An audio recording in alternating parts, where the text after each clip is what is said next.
Mana tuje imbere yawe. Bakunzi bagusengarwa, nejejwe n'uyu mwanya mbonye wo kugira ngo twongere tuganire ku ijambo ry'Imana, kandi turashimira Imana ko iba yaraturinze tukaba tugejeje aya magingo turi amahoro turi bazima, kuko hagati aho ngaho haba hari abantu bahuye na byinshi, ama-accident, abapfuye, abarwaye, ariko Imana ishimwe kuba yaraturinze kandi katugirira neza. Kadutangiye dusenga rero. Data Mana ishobora byose, twongeye kugushimira ko wabanye natwe, turanezerewe muri kano kanya, ntitwabona uko tugushimira, ariko wumve ko imitima yacu ikunezerewe, imitima yacu gushima kubwo ibyo waturinze, uko waturinze n'ibyo watunyijijemo, kandi ntidushidikanya ko n'uyu munsi ukiturinze kandi dufitiye imigambi myiza. Tugushimiye uyu mwanya duhaye kugira ngo tuganire ijambo ry'Imana. Reka imbaraga zawe zibane natwe, umwuka wera tuyobore. Reka ijambo ngiye kuvugira aha ngaha ribe ijambo riguturutseho, kandi ribe ijambo ryubaka abantu, ribagirira neza, ijambo ribakomeza, ijambo rigiraho ribavana kandi rikagiraho ribageza. Abazaryumva n'abarimo kuryumva uyu munsi ribagire umumaro, ribagirire neza, kandi rihorere ribatera imbaraga zo kugushaka no kugukora no kuguhesha icyubahiro. Icyubahiro kibi cyawe rero uyu munsi n'iteka ryose, ni mu izina ryawe Yesu dusenze kandi twizeye, amen. Dusome rero mu Migani ibice 4 umurongo wa 23, haratubwira ngo rinda umutima wawe kuruta ibindi byose birindwa, kuko ariho iby'ubugingo bikomoka. Matayo igice cya 18 turasoma imirongo 2, imirongo 3 kuva kwa 15 kwagera kwa 17. Haravuga ngo mwene so nakugirira nabi, ugende umumenyeshe icyaha cye mwiherereye. Nakumvira uzaba ubonye mwene so, ariko natakumvira umuteze undi cyangwa babiri, ngo ijambo ryose rikomere mu kanwa k'abantu babiri cyangwa batatu. Murongo wa 17 akavuga ngo kandi niyanga kumvira abo uzabibwire itorero, niyanga kuryumvira naryo azakubere nk'umupagani cyangwa umukoresha w'ikoro. Hanga bivuze no fellowship, nta mishyikirano, nta gusabana nawe. Ubwo abaye umunyamahanga, abaye uwo hirya, azavuye mu mubare w'abavandimwe bawe, ariko ari we wivanyemo kubera ko wagerageje byose ntibikunde. Bibiliya rero tubwira ngo niturinde umutima wacu kuruta ibindi bintu byose. Naribajije nsanga umutima niba tugomba kurinda ibindi byose, uyu mutima wawe ufite agaciro karenze ibindi byose dutunze. Umutima rero ukurikije icyo Bibiliya tubwira ufite agaciro karenze nubwo ibindi byose nabyo tugomba kubirinda ndetse cyane, ariko umutima wacu ufite agaciro karenze ibyo dutunze, byaba amafaranga, byaba amazu, byaba amamodoka. Yewe ufite n'agaciro gakomeye, kuko urebye uko Bibiliya bivuga, waruta umugore, ukaruta umwana, ukaruta n'ikindi cyose dutunze, kuko Bibiliya iratubwira ngo tuwurinde kuruta buri kindi kintu icyo ari cyo cyose, kuko habitsemo ubutunzi bukomeye, ubutunzi bwitwa ubugingo. Ko ibyo watunga byose ukabura ubugingo nta kintu byakumarira. Umutima wacu rero uruta ikintu cyose cyaryohera amaso yacu, uruta ikintu cyose cyaryohera amatwi, uruta buri kintu cyose cyaryohera akanwa kacu, uruta buri kintu cyose cyaryohera ibitsina byacu, uruta buri kintu cyose cyaryohera inda zacu. Umutima wacu uruta indamu, uruta intebe n'imbehe ariyo twakwita isahane. Tugomba kuwurinda kuruta ibyo ngibyo byose, kuko umutima wacu ni uw'agaciro.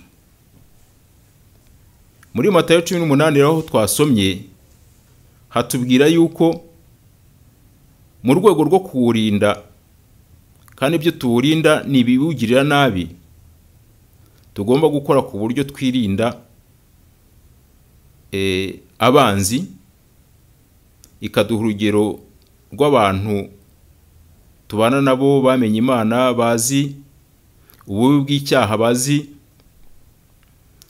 n'ingaruka zacyo, ariko bakarenga bakatugirira nabi, ko tugomba twebwe tubyibwirije kubw'inyungu zacu, kubw'umutima wacu n'ubugingo bwacu, ko tugomba kujya kubashaka tukabamenyesha icyaha cyabo kugira ngo twiyunge, tugabanye abanzi, hanyuma tugakora ibishoboka byose tukabavaho ubwabo, tukagera ku bantu babiri cyangwa batatu, tukagera ku itorero.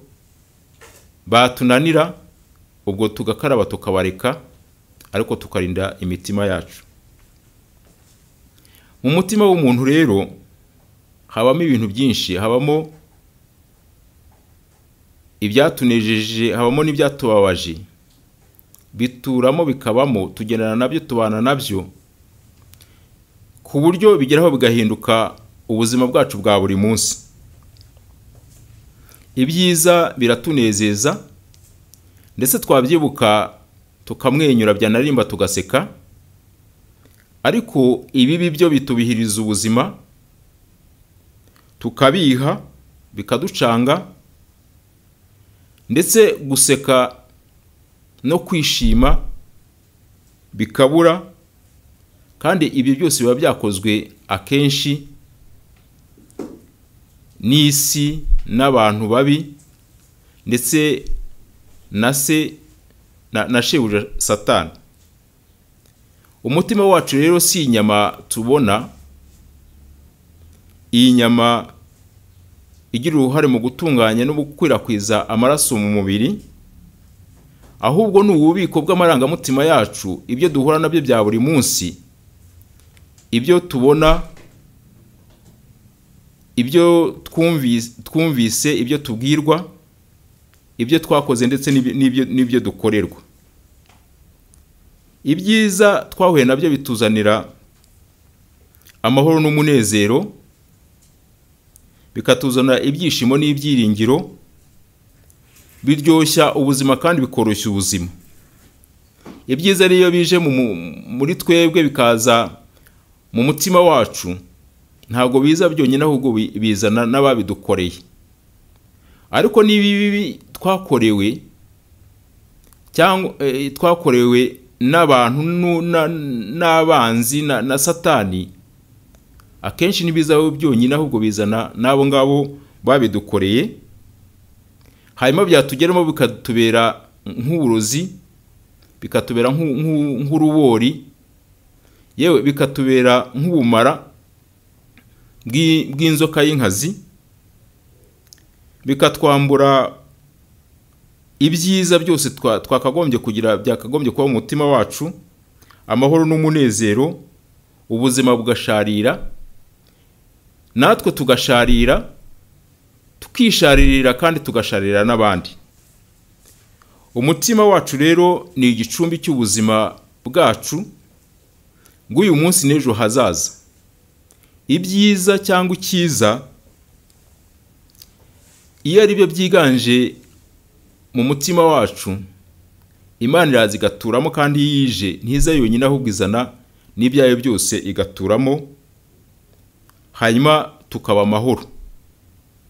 Ariko iyo ibibi ari byo byiganje mu mutima wacu,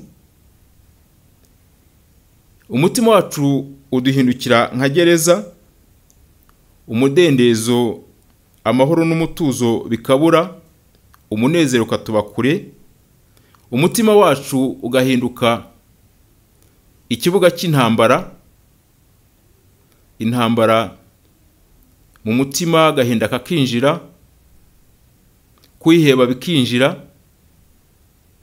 mbese amahoro akabura. Iyi ntambara rero yinjiye mu mutima izanywe n'ibyo twakorewe, amabi twakorewe, ni intambara mbi cyane, iragatsindwa n'Uwiteka. Uzi kurwana kandi ugahigwa n'ikintu cyakwinjiriye kikagera mu mutima kandi cyarangiza kigashingamo ibirindiro. Burya abahanga bo kurwana bazakubwira yuko byaba byiza urwaniye n'umwanzi hanze, ariko mutarwaniye iwawe mu rugo rwawe cyangwa muri wowe. Intambara nk'iyingiyi rero, winjiriwe n'umwanzi, ubugome bwa Satani ndetse n'abambari be, nta yandi mahitamo uba ufite uretse kurwana inkundura, utajenjetse, ntacyo usize inyuma nk'imbaraga, kugira ngo ubashe gusohora uyu mwanzi wakwinjiriye, winjiye mu mutima wawe. Ntacyo wizigamiye, ukamusohora ku bubi na bwiza, nta nteguza, nta mishyikirano, ariko ukamuvanamo. Kuko umwanzi wakwinjiriye ahangaha mu mutima aragushenjagura, akagusenya mu buryo bufatika ndetse no mu buryo bw'umwuka. Uyu nguyu aba ari mubi cyane. None se ni gute imitima yacu itahinduka indiri y'ubugome n'ubugizi bwa nabi twakorewe n'abanzi bacu?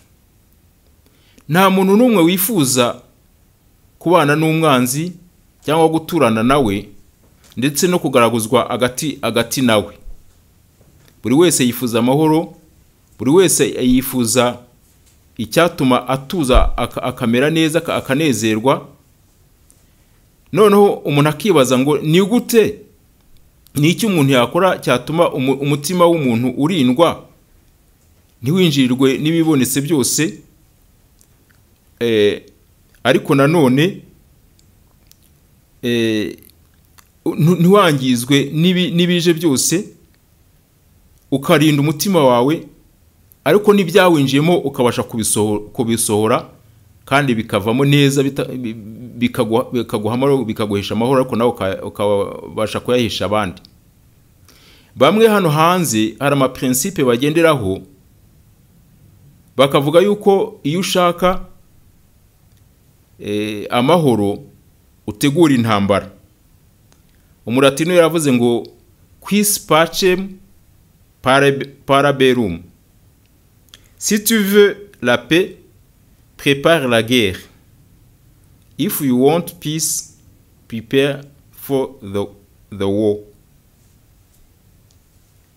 Hari igihe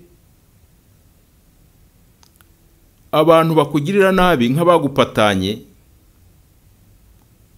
bagakora ibintu byinshi kandi wenda nta ruhari wabigizemo, ndetse rimwe na rimwe ukibaza ngo ni iyihe mpamvu izi mbaraga iki gihe bafata, ubu bushobozi n'uburyo bashyiramo, kuki batabikoresha mu bundi bibateza imbere? Hari n'igihe natwe twikururira abanzi kubera yuko twabyitwayemo nabi, kubera yuko twirwanira uko bidakwiriye, kubera yuko tutabashije kumenya aho twavana amahoro n'icyaduhesha, ahubwo tukikururira abanzi, kandi nabo baza bakaza ntacyo basize inyuma cy'ubugome n'ubutinde bwabo bwo mu mutima. hanyuma bakatwereka icyo bashoboye mu bugizi bwa nabi n'ubugome. Ikibi nabonye muri ibi ngibi rero nuko ibi byose iyo bije bikagera mu mutima biza bikatubera nk'aya masukari na ya mavuta abantu barya yakwinjira mu mubiri, umubiri ukagira ibyo ukoresha ariko akagira n'ibindi utabasha gukoresha, bigahinduka ibinure bitera umubyibuho ukabije ndetse bikaziba n'imitsi, hanyuma bikazana indwara za zindi zigenda zica bucece zikarinda zihenantura umuntu agapfa. Ibi ngibi abantu benshi abarwaye izo ndwara barabizi, kandi ni bibi kandi birica. Ibi rero ni ikigaragaza yuko tugomba kurinda umutima wacu ntacyo dusize inyuma n'imbaraga zacu zose n'ubwenge bwacu bwose, ariko umutima wacu ukaba muzima tukawurinda ibyawangiza. Ubundi kibabaje umubiri cyose bimwe biwutera impfunira, ibindi bikawutera ibisebe. Iyo ibisebe bibashije gukira bisiga inkovu, ariko hari n'ibisebe bidakira, kandi iyo igisebe kidakize kirica. Hanyuma rero umutima wacu rero hajya habamo ibisebe, yewe n'ipfunira buriya zijya zibamo, habamo n'inkovu. Buri gisebe cyose cyangwa buri nkovu yose iri mu mutima wacu itwibutsa ibyo twakorewe, ikatwibutsa n'ibyo badukoreye. Iyo kubyibuka rero bijya bituma ibisebe dufite twatewe n'ibyo abantu badukoreye, n'ibyo abanzi badukoreye, n'ibyo umwanzi Satani n'abambari be badukoreye, bijya bituma ibisebe byacu bidakira, bigahora bininda, bimwe bigahinduka imifunzo. Ariko no kubyibuka rimwe na rimwe hari n'igihe n'ibyari inkovu bigera aho ngaho bigahinduka ibisebe kandi bikatugwa nabi cyane. Amaherezo iyo bititaweho neza bihitana nyirabyo, hanyuma impundu zigataha kuwabikoze kuko umugambi we uba wabashije kugerwaho. Ariko hari n'igihe abantu batwica baranapfuye, byo byose Satani we ariho kugera igihe cyose azacirwaho iteka. Satani waranezerwa niyo umuntu yaba yarapfuye, kuko hari n'igihe abantu batwica kubw'ibyo badukoreye kandi barapfuye. Birasaba rero ko ibyo byose biturimo, ibyo byose byatugezemo kubw'ibyo twakorewe, kubw'umutima washenjaguwe, ko tubisohoramo bigasohoka, kuko ibyo umwanzi adukoreye akenshi ni nk'imbuto bateye muri twebwe, ko biragenda bigakura bigahinduka igiti cy'inganzamarumbo gishora imizi ahantu hose mu mubiri wacu wose no mu marangamutima yacu, kandi gifite ubusharire, gifite ubugome bwo gusenya no kurimbura. Mujya mubona ukuntu igiti iyo kinjije imizi mu nzu umuntu yaracyubatse kikagitera hafi yaho, ukuntu gisenya inzu, niko umwanzi nawe ajya dusenya. Iyo utakiranduye rero hakiri kare kikagukuriramo, amaherezo kirakwica. Niyo mpamvu tuba tugomba kurinda imitima yacu. Izo mbuto zose Satani bateyemo byashoboka ko wakwirinda, ariko akagira ibyo agukorera, ariko ujye ubamenge, hanyuma ukirandurira hakiri kare, ugisohoremo nta mishyikirano, nta nteguza, kandi n'imbaraga zawe, kuko ibyo umwanzi abagambiriye ni ukukwica. Aho ijambo ry'Imana ritugira inama isumba izindi yo kutemera imitima yacu guhinduka indiri y'ibibi, ibyo dutekereza, ibyo dukora, n'ibyo dukorerwa n'abanzi bacu Satani n'abambari be. Itugira inama yo kubabarira abandi, ariko mu buryo butadusenya, mu buryo butemerera umwanzi gukomeza kutugirira nabi kugera ageze ku mugambi we. Ni nabyo twabonye muri Matayo kiriya gice cya 18 twasomye ko tugomba gukora uburyo bwose tukirinda abanzi, tukabashakisha, tukababarira mu rwego rwo kubabarira, ko ariko iyo bakomeje kunangira bakanga tuko tutakomeza gushyikirana nabo no kugenera nabo no kugira ibyo dukorana nabo.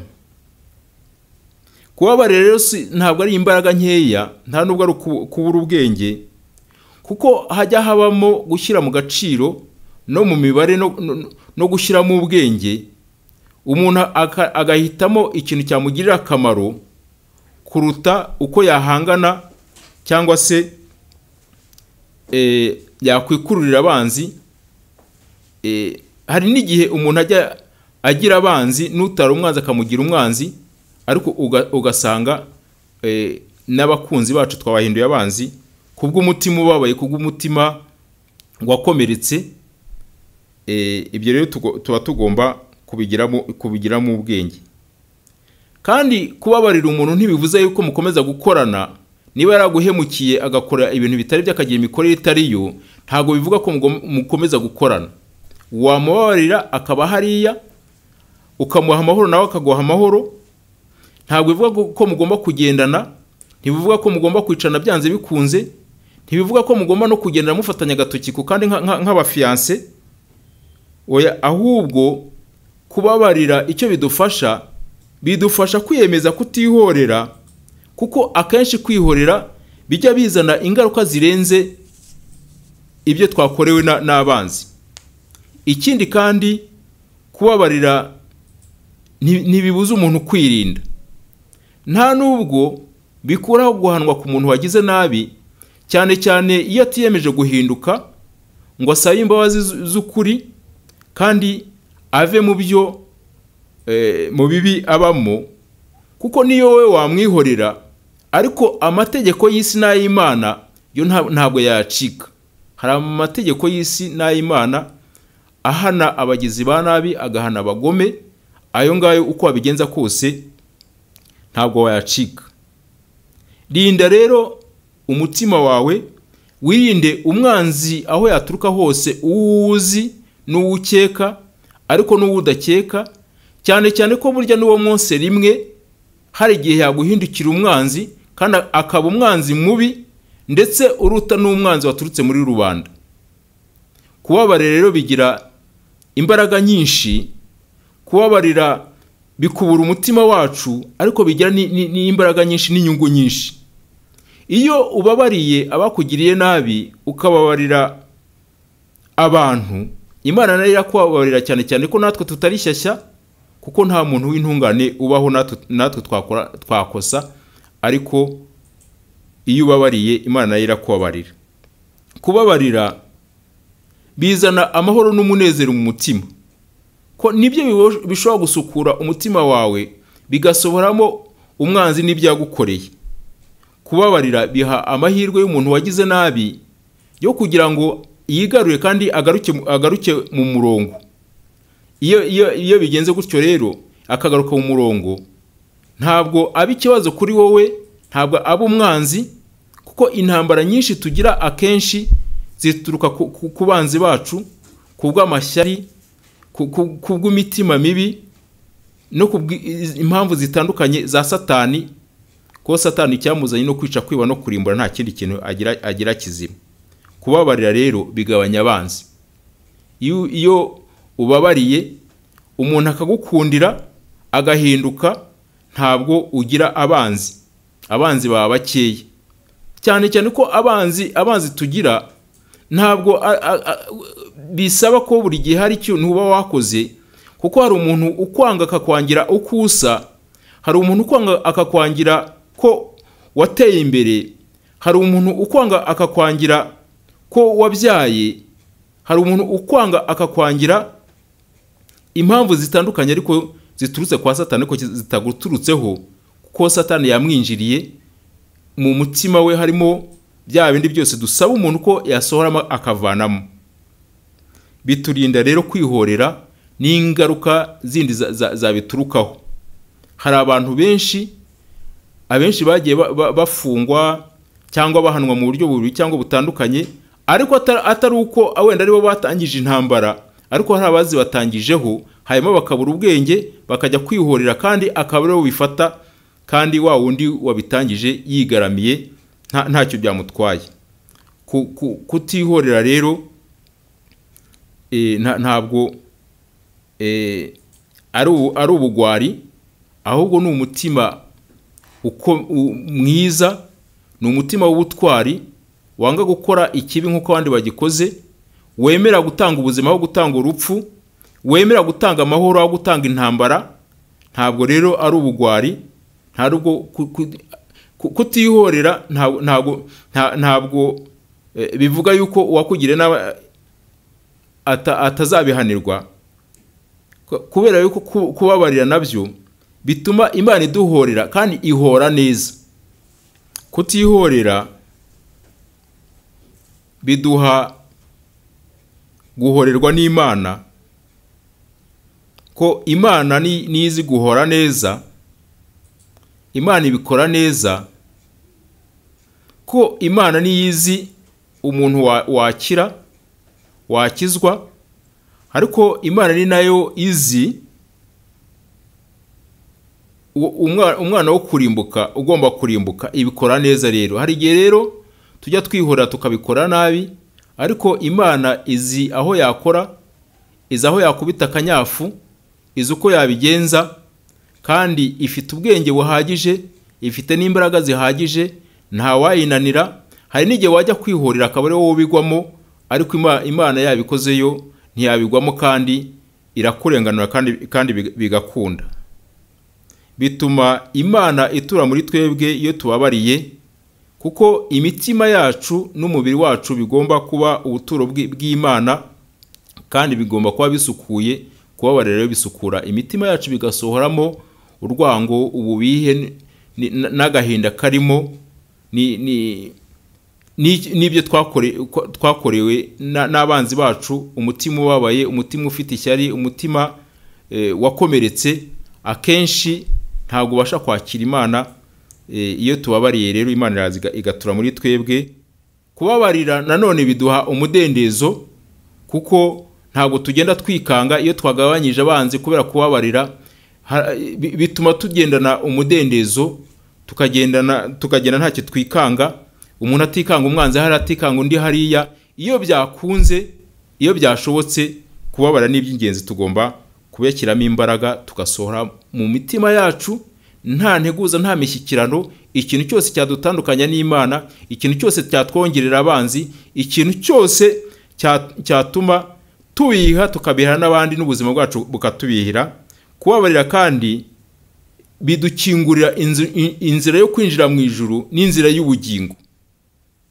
Iyo umutima wuzuye urwango, umutima wuzuye gusharira, umutima wakomeretse, biragoye ko n'ubugingo twabubona, biragoye. Ku mpamvu rero z'ubugingo, ku mpamvu z'ijuru, hari ibyo dusaba kwigomwa, kuko akenshi umuntu ufite nawe utanga, ntiwatanga icyo udafite. Uwo mutima rero ndabifuriza kuwugira, nkabifuriza abana b'Imana, nkabifuriza abantu banga ikibi, banga ubugome, banga kugira nabi.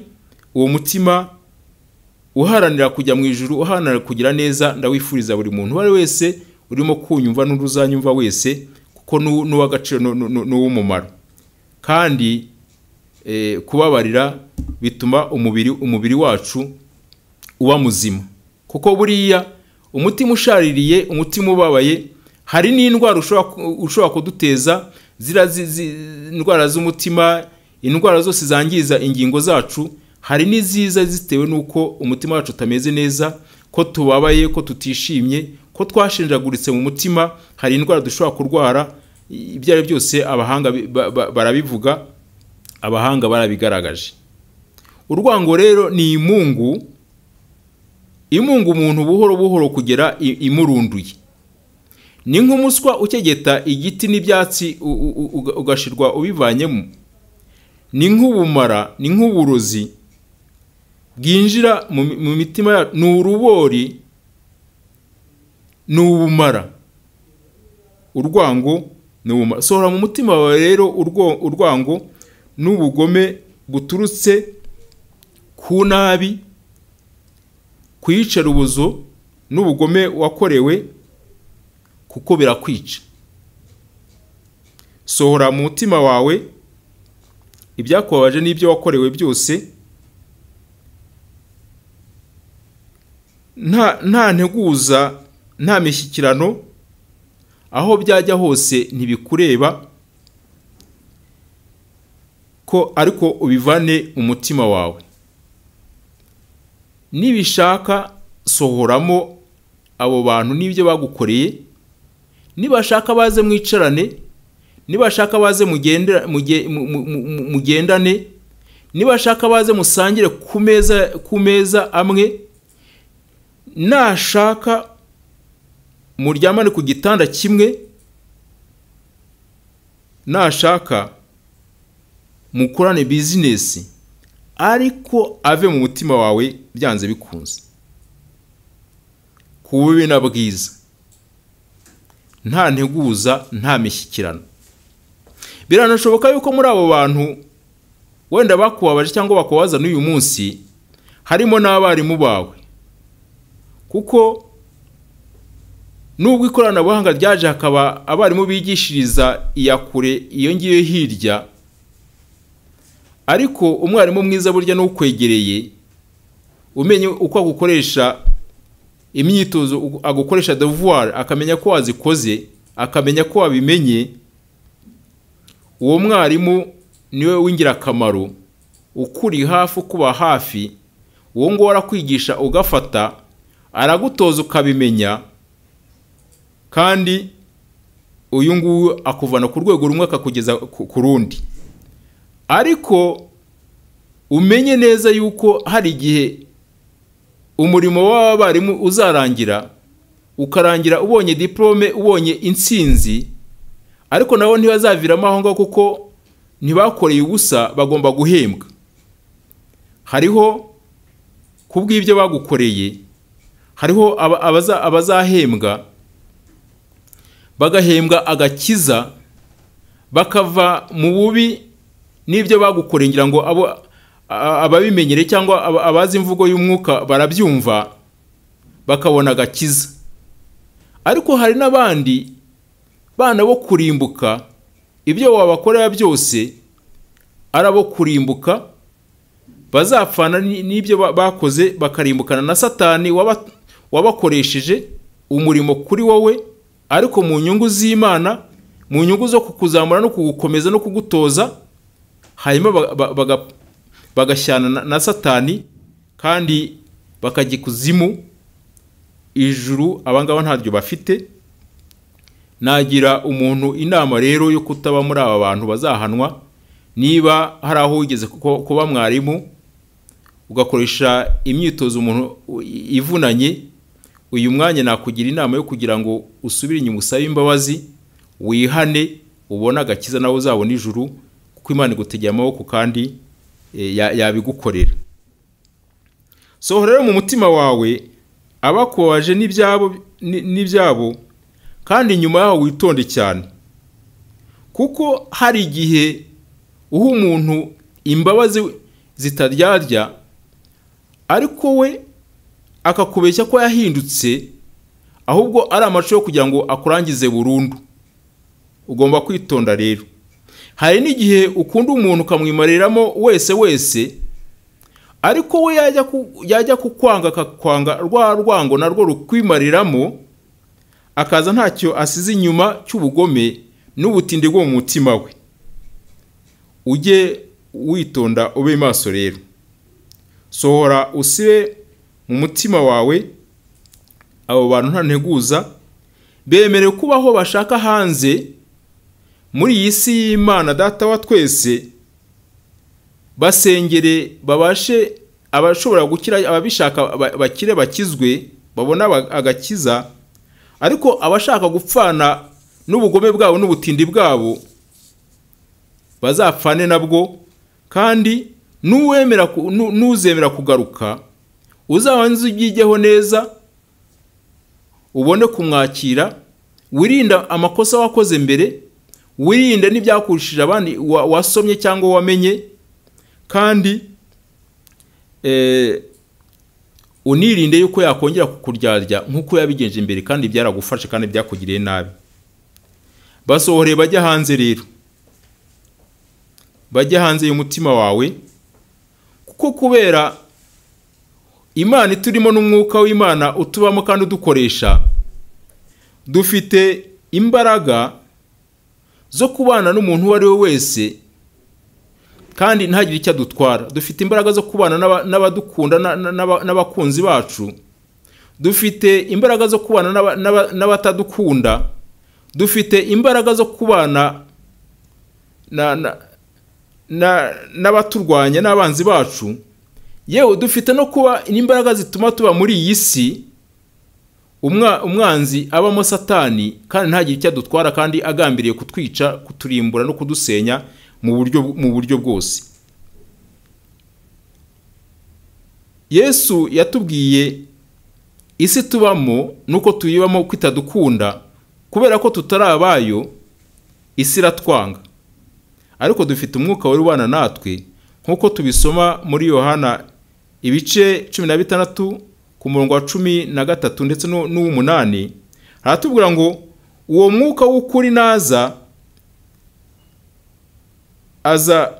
azabayobora mu kuri kose, kuko atazavuga kubwe, ahubwo ibyo azumva nibyo azavuga, kandi azababwira ibyenda kubaho.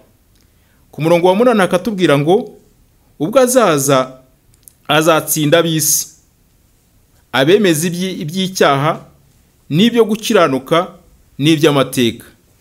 Dufite Imana yatsinze isi, dufite Yesu watsinze Satani amuzirikira ikuzimu, dufite Imana ifite imbaraga zituma umwanzi nubwo twabana nawe twamutsinda kandi nta kintu yadutwara, ariko Imana ikaduha inshingano zo kumusohora n'ibyo byose mu mitima yacu, kugira ngo Imana iziture muri twebwe, izane ibyayo, ituyobore, hanyuma tubashe gutsinda umwanzi. Elisa yari umukozi w'Imana, ari umuhanuzi, akazajya abwira umwami wabo ibyo Abasiriya barimo gutegura byo kubatera. Hanyuma Abasiriya baza kubimenya, bafata umugambi wo kuza kumutera n'ingabo n'intwaro n'udutwaro byose baraza. Hanyuma ariko umwuka wera aramuhishurira, afite amaso areba, yari afite imbaraga, yagendanaga n'Imana, yemerwa n'Imana. Hanyuma baraza, umugaragu we abirebye, asohotse mu gitondo arebye abona ibintu bimeze nabi, abona babagose, agira ubwoba, aravuga ati turashize. Ariko Elisa kuko yabanaga n'Imana, akagendana n'Imana, azi uburinzi bw'Imana kuri we no ku bantu bayo, aratuza kuko yari afite n'amaso abona ingabo z'ijuru zimugose. Kandi yaje no kubahumisha, abashyira umwami amubuza no kubica, barabagaburira basubiraho kandi ntibongeye kugaruka. Dufite imbaraga rero zinesha isi, dufite imbaraga zishyira hasi umwanzi uko yaba ameze kose, dufite imbaraga zisohora umwanzi mu mitima yacu, tukicazamo Imana, tukagendana n'Imana, abantu ntibakabatera ubwoba, iby'isi ntibakabatera ubwoba. Wowe menye ibanga ryo gutsinda umwanzi, ryo kugira umutima muzima, ni ukwicazamo Imana, ni ukwicazamo imbuto z'umwuka, ni ukwicazamo Imana akaba ari kurwanirira, ukareka kwirwanirira, kandi buri gihe uyu muntu aratsinda. Imbabazi rero ni nziza kuzitanga no kuzihabwa.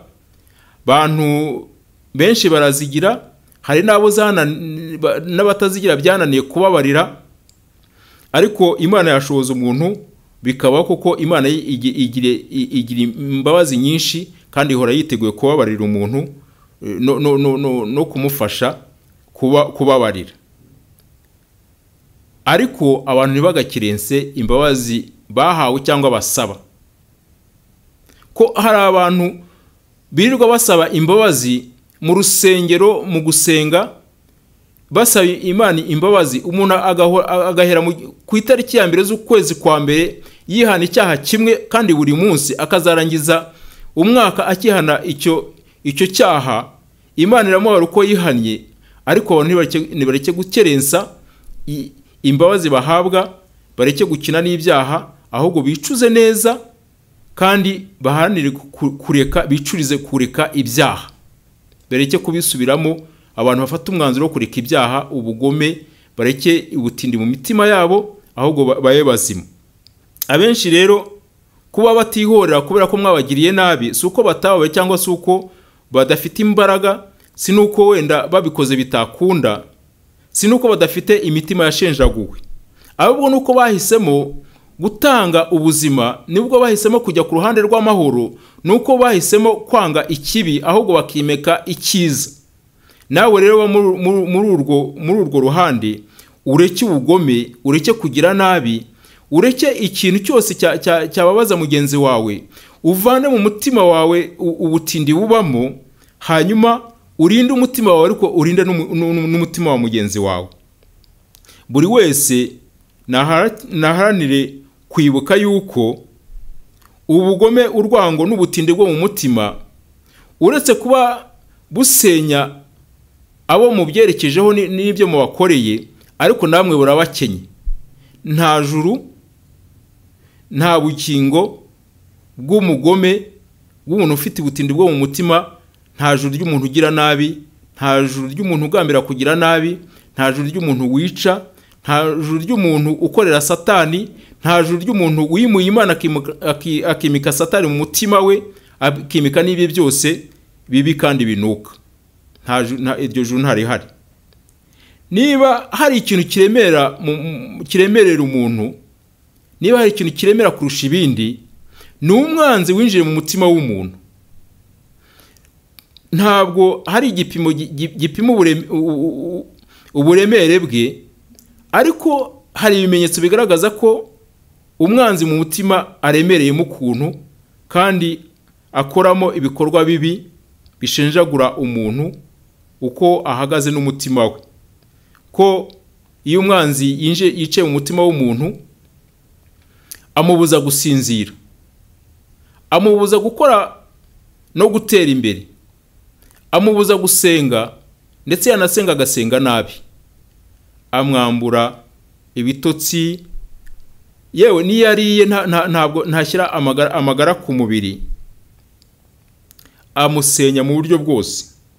Sohora rero nta nteguza umwanzi mu mutima wawe n'ibyo agukorera, n'aka kanya sejo bundi, kuko ukeneye kurinda ubugingo bwawe, ariko ukeneye n'ubuzima buzima muri uru rugendo rw'ubuzima turimo. Sohora umwanzi mu mutima wawe hanze sahawe, wimukurikiranayo, kuko si wowe uhagenga kandi si nawe uhayobora. Uhayobora wese natihana bazabonana. Aho hose izere ko Imana yawe ari ihayobora. Hanyuma ikigusaba cyonyine ni ukurindira umutima wawe kuruta ibindi byose birindwa, kandi urinde umubiri wawe, urinde buri kintu cyawe cyose, ariko hejuru y'ibyo ngibyo byose urinde ubugingo bwawe. Kuko impamvu turinda umutima, turinda tugasohoramo ibyo ngibyo byose, ni mu nyungu zo kubona ubugingo. Ko umutima wuzuyemo ikibi, umutima ushaririye n'ubugingo ntabwo wabona. Bantu musenga, bantu mwizera Imana, umutima ubabaye, umutima urimo agahinda, umutima ugambiriye ikibi, umutima ushaririye, ntabwo waguhesha ubugingo. Wikwemerera rero umutima wawe kuba ububiko bw'ibyakwangije n'ibyakubabaje kera. Kuko hari igihe umuntu ashobora kugira imyaka 50 akibuka ibintu byamubabaje akiri uruhinja, akabibuka nkaho bikiriho. Uyu munsi akaba akibyibuka nkaho bikiriho. Hari igihe umuntu yibuka ubutindi n'ubugome yakorewe, ntibimuvemo, ntabiveho, iyicarubozo yakorewe, uko yagize yagizwe incike. Yewe hari n'igihe umuntu aba akeneye umuntu ariko akamubura mu gihe rango cyangwa kandi yaramukeneye cyane. Hari igihe uhura n'umuntu akagusibira amayira, akakuvuga ibitari byo, bikagushenjagura. Wikwemerere umutima wawe ko uba ububiko bw'ibyo byose byakwabaje, bisohoremo bigende. Kandi ibi byose iyo utabyitayeho bigenda biguhindukirira ikimungu, bikica amarangamutima yawe yose, bikuzuza ububihe n'ubusharire, bigukamuramo urukundo, icyizere n'ibyiringiro, byirukana umwuka w'Imana muri wowe, ndetse n'amasengesho yawe ntashobora kurenga umutaro, ntaho yakugeza. Umutima wuzuye ubusharire, wuzuye agahinda, wuzuye ibyo umuntu yakorewe, wicayemo n'abanzi na Satani, uwo mutima nta hantu wakugeza, kuko utabihagurukiye neza bura n'ubugingo wabubura. Kandi icyo twakora cyose muri iyi si, ibyo twatunga byose, tudafite ubugingo nta kintu byatumarira. Uyu mutima rero ngo nta mugenzi wa cyane wigeze awutahaho, yewe nta n'umuganga wigeze awutera urushinge ngo abe yawukiza. Igisubizo rero cy'ukuri kandi kirambye kiri hagati y'umuntu n'Imana ye, kuko Imana yabwiye umuntu ngo narinde umutima we kuruta ibindi byose birindwa, kuko ariho iby'ubugingo bikomoka. Yari izi impamvu ako ni agapira yashyize iwawe, irabizi ko wabishobora, iranabizi ko ari we bifitiye umumaro, iranabizi ko ubikoze neza ukayemerera ko hari ibyo yagushoboza. Ariko ibikubwira kubera yuko ibyo hanze n'ibishoboye, nizo uwo mutima wawe n'intege nke zawo, ko umutima w'umuntu nawe ugira intege nkeya, ngo ujya urashukana kandi ntiwemera gukira. Imana yenyine niyo urondora kandi niyo ushoboza. Ibyo tubisanga muri Yeremiya igice cya 17 umurongo w'9 n'uw'10. Imana rero niyo ibasha gutunganya umutima w'umuntu, igasoramo ibyo bintu byose umuntu yakorewe, ikaweza kugira ngo ibashe guturamo, izane ibikwiye kujyamo, ariko ibidakwiye kujyamo bigasohoka. Birashoboka ko bikunaniye, bishoboka ko bikugoye, izera Imana, uyihamagare, uyizere, hanyuma izi bigusohoremo kandi irabishoboye. Ibintu umwanzi ajya akora agatera mu mutima, hari igihe abantu bibeshya ukibwira ko niyo umuntu yapfuye cyangwa atakiriho mutari kumwe atakugeraho, ariko umutima w'umuntu ujya ubasha gusakuma n'ibyakure n'ibyagiye n'ibyagize gute, ukaza ukaronda mu mutima. Umuntu akabazwa n'umuntu wapfuye ku byamukore kandi yarapfuye yaragiye n'ikuzimu. Umuntu akabazwa n'umuntu uri ku wundi mugabane kubera ko atabashije kurinda umutima ngo asohoremo ibyo ngibyo byose, kandi biramukomeretsa bikamumerera nabi. Imana rero ifite ububasha bukomeye. Imana igitureba aho twe tutashobora kwireberera, igidukora ibyo twebwe tutashoboye gukora kandi ikabikora neza. Imana ijya itureba aho twebwe tutabasha kureba. Imana ikora byose kandi neza, kandi no mu byo ikora neza harimo guhana. Wikwirwanirira, wikwiyangiza, wikwemera umutima wawe kwangizwa n'ibyo isi na Satani n'abanzi bawe bagukorera.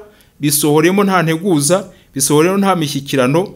Imana irashoboye, uyizere gusa, ureke kurwanirire, kandi irabishoboye kandi izagutsindira. Ba mwiza ndetse mwiza cyane, ukunda abantu bose ndetse no kugera ku banzi bawe nk'uko ijambo ry'Imana ribidusaba. ariko muri ubwo bwiza bwose umenye kurinda umutima wawe, kandi n'ibyinjiyemo byose ubisohoremo nta nteguza, nta mishyikirano, n'imbaraga zawe zose utajenjetse, ntacyo usize inyuma nk'imbaraga, kandi byose bizanyura mu guhitamo kwawe, guhitamo ubuzima mu mwanya w'urupfu. Binyura rero mu kubabarira, ukababarira umuntu atari uko yagusabye imbabazi cyangwa se yazigusabye, ariko ukabikora mu nyungu z'ubuzima bwawe, mu nyungu z'ejo hazaza, mu nyungu z'ubugingo bwawe, mu nyungu zawe. Ariko dore icyitonderwa, kubabarira ntabwo ari uguhanagura ubwonko nk'uko bahanagura ikibaho bandikishijeho ingwa ngo bandikeho ibindi. Ubwonko si uko nguko bukora. Kubabarira ntabwo ari uguhanagura ubwonko, kandi kubabarira ntabwo ari ukugendana n'impyisi mufatanye mu biganza ku karasisi mumeze nk'abafiyanse kandi mu mwanya iri buze kukurya. Kubabarira ntabwo ari uko wasama ngo umire ibirije byose kandi birimo uburozi. Kubabarira nta nubwo ari ukunyunguta ibiryohereye byose ngo bikuryohere nk'uko bombo ikuryoherera cyangwa isukari kandi bishobora kukwica.